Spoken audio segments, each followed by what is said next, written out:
Hello guys, today we're going to unbox and review the Gunslinger Spawn figure from McFarlane Toys.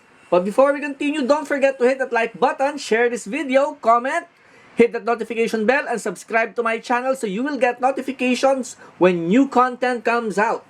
This year, Todd McFarlane launched Spawn's universe.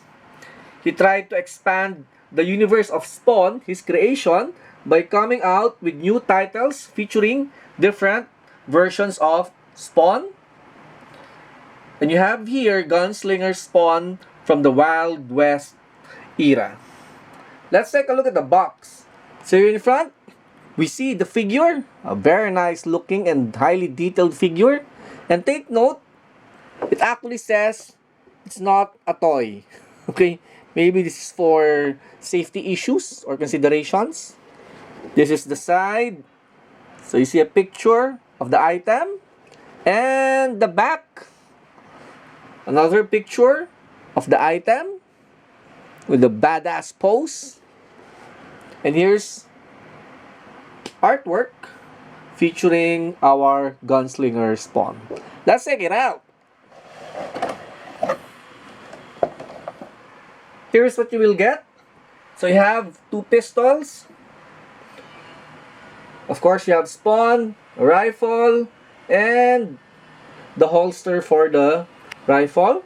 He also comes with a stand to make him stand up more steadily. Here is Gunslinger Spawn. Let's take a closer look. What we have here is a finely detailed, finely sculptured figure. He looks great. So this is the front. So you have him wearing his hat with the skulls. Nice detail. Then the front. So you have his belt of bullets. And of course you have pouches. Straight from the 90s. Here you have some sort of knife here. You have the holster with the pistols. Nice details. Then you have his boots. And of course you have the spurs. Great looking figure. I also like his arm guard with the spikes. You know, I wasn't planning on buying this, but I'm sure glad that I got around to it and got this. Here's the holster for the rifle. You can still see that there are a lot of pouches here. Even with the holster, they created a lot of details. That's really nice. This is the rifle. Again, you have a lot of details. You have a skull here. Okay. Nice rifle. Okay. Let's look at the articulation. So the head moves left, right, down, up. Okay. But the movement is kind of limited, to be honest. Shoulders, arm. You can rotate the arm. You can bend the elbow. You can move the wrist. Okay. With the torso, let's check. You can twist the torso. Also the waist, chest, waist. So there's rotation.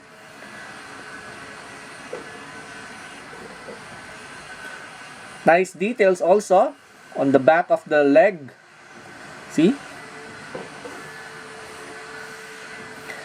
The leg, knee, ankle, there's movement, and toe. So it's the same with the other leg.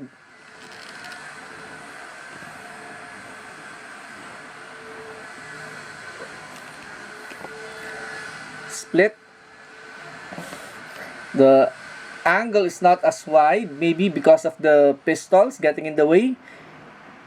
Let's try to remove the pistols later and see what will happen. So this is the pistol.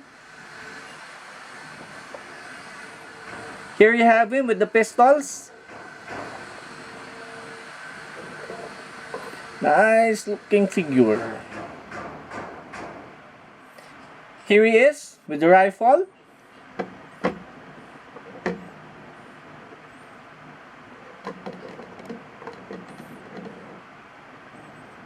I really like this figure.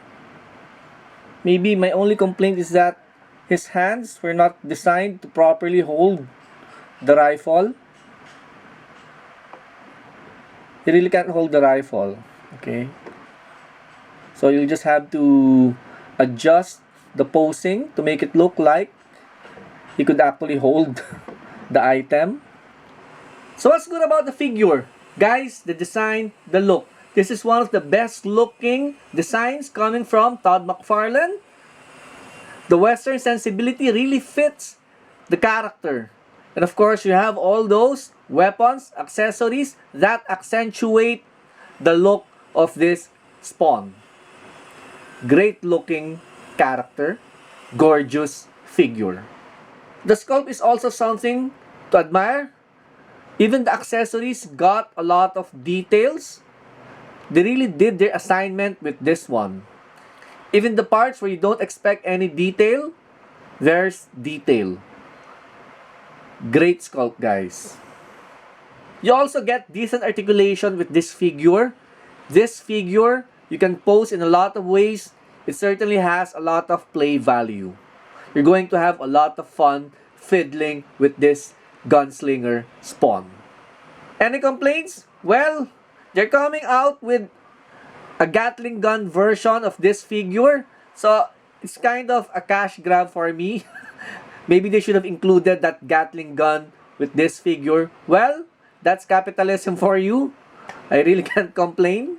Maybe I'll try to get that figure too, or that version. So if you can get this Gunslinger Spawn, guys, get this. This is 8.5 inches of pure fun. Good job, McFarlane Toys. So that's the Gunslinger Spawn from McFarlane Toys. This has been Kulas for Tambay Reviews. Thank you for watching. Keep on playing.